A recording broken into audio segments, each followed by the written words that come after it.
Salam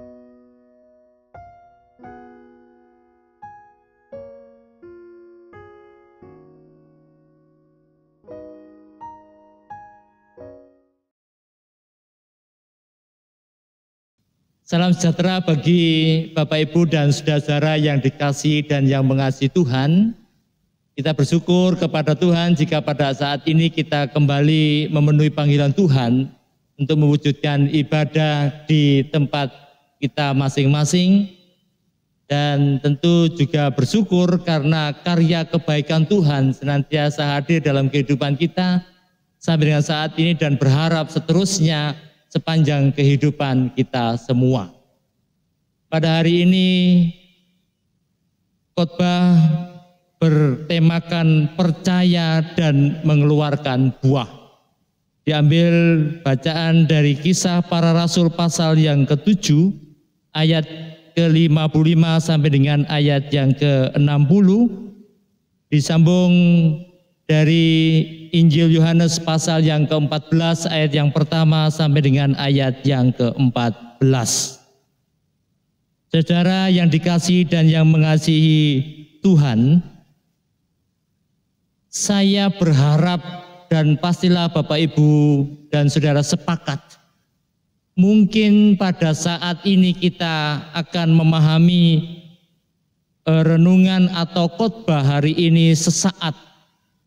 Tetapi harapannya ada tindakan yang akan kita lakukan cukup lama dan berharap sepanjang peradaban di dunia ini akan terus dilakukannya.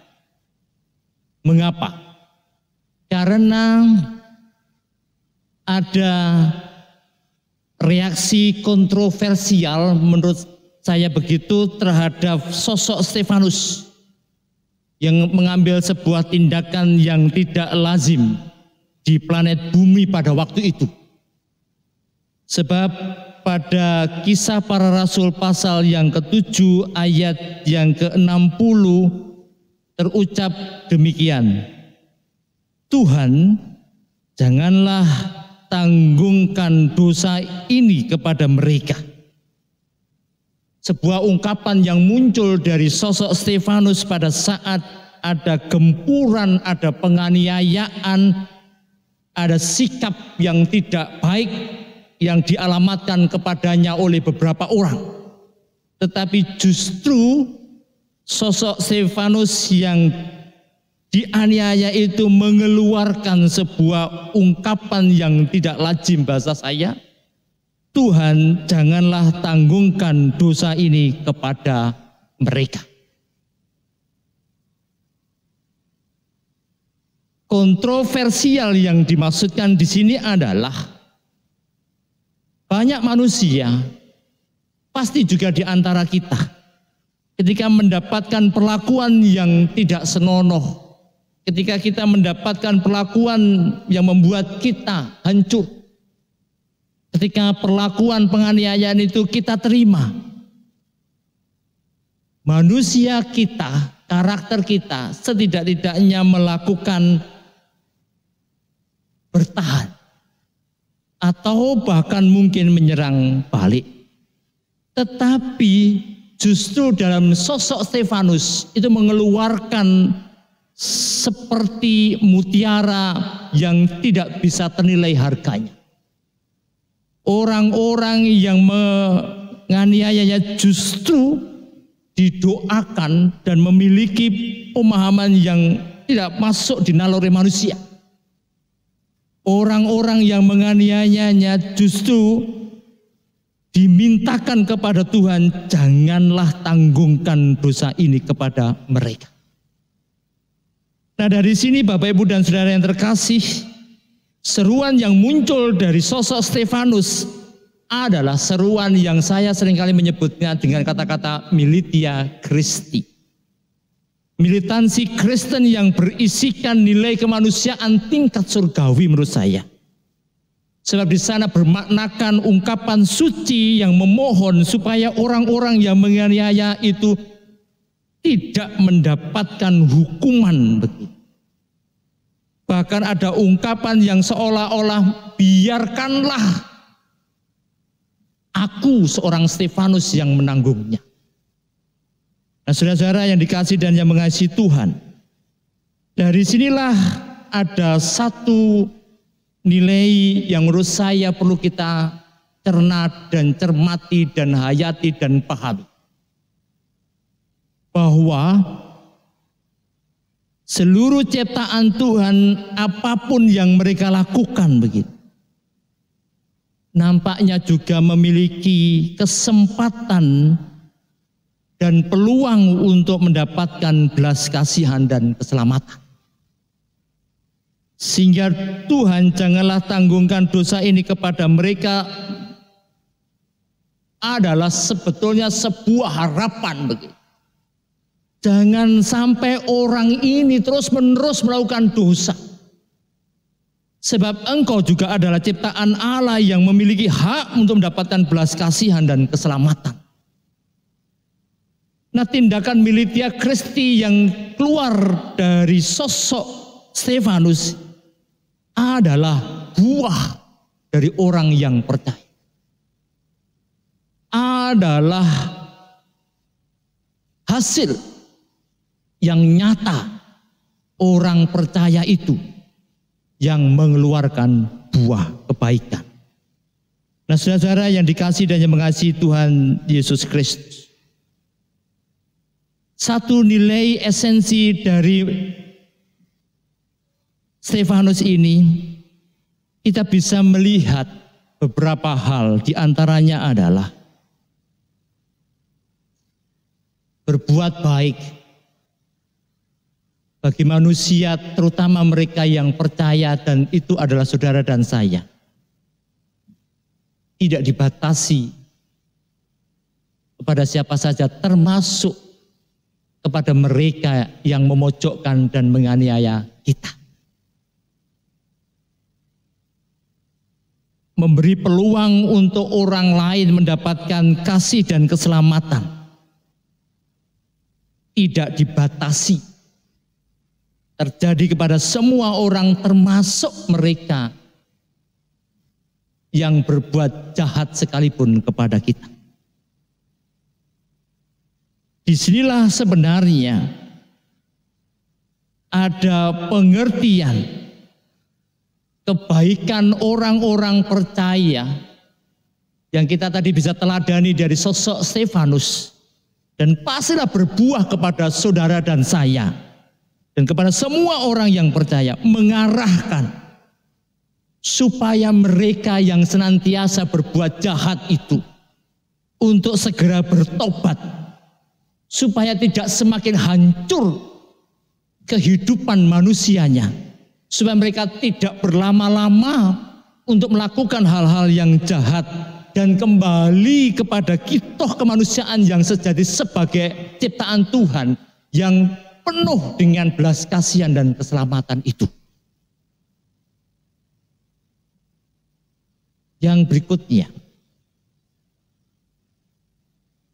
militansi Kristen yang muncul dalam sosok Stefanus mengingatkan kepada kita semua bahwa mereka yang berbuat jahat,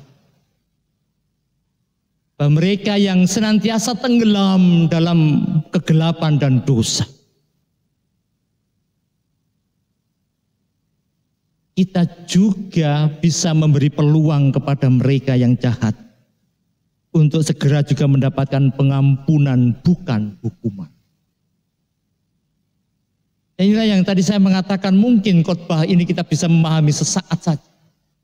Tapi berharap begitu tindakan yang kita lakukan setelah khotbah ini, kita bertahan untuk memberi peluang kepada mereka yang senantiasa berbuat jahat itu kembali mendapatkan pengampunan ketimbang hukuman.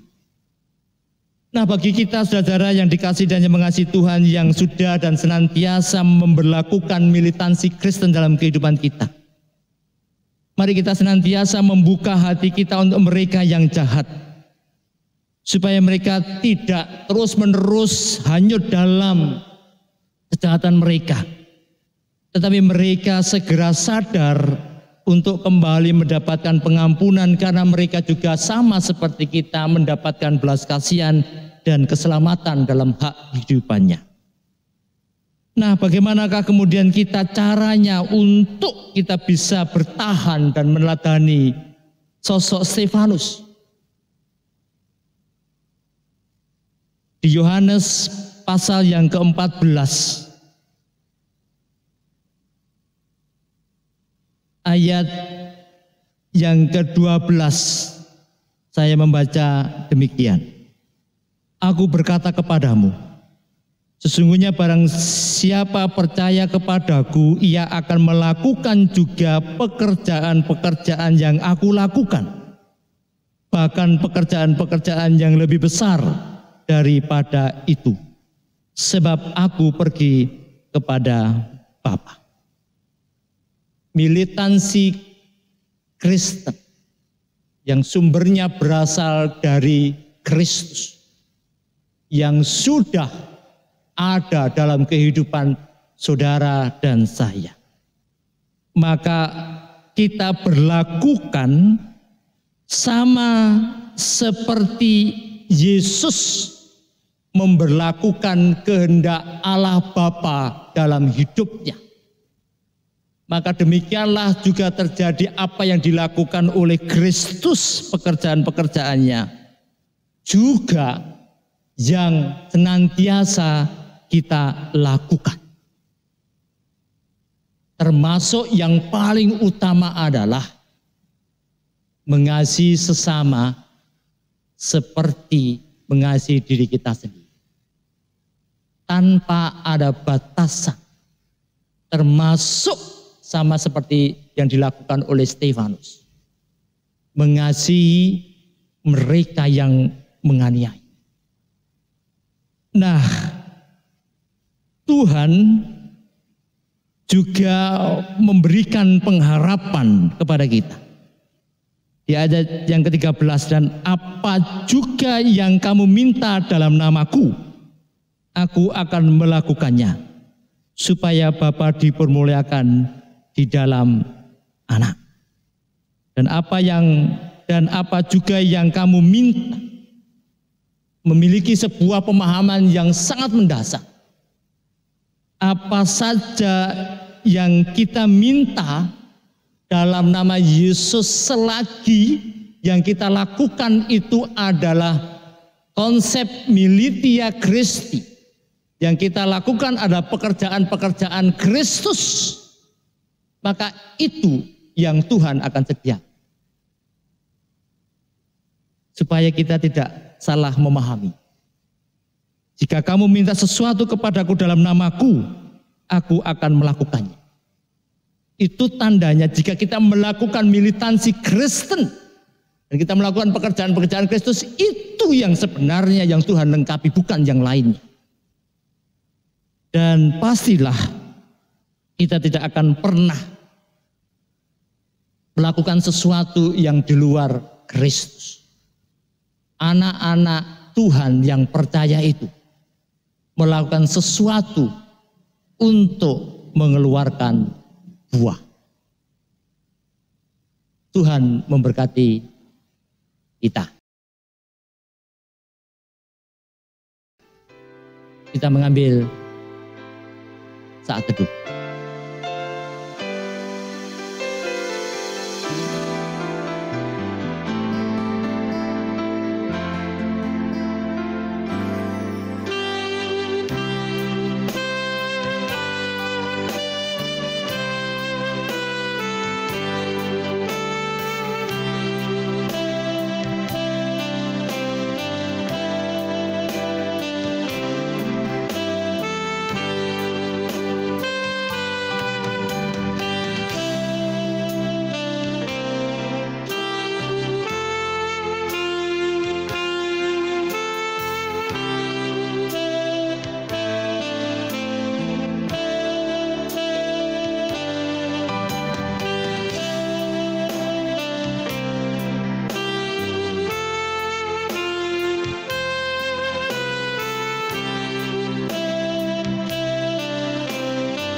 Amin.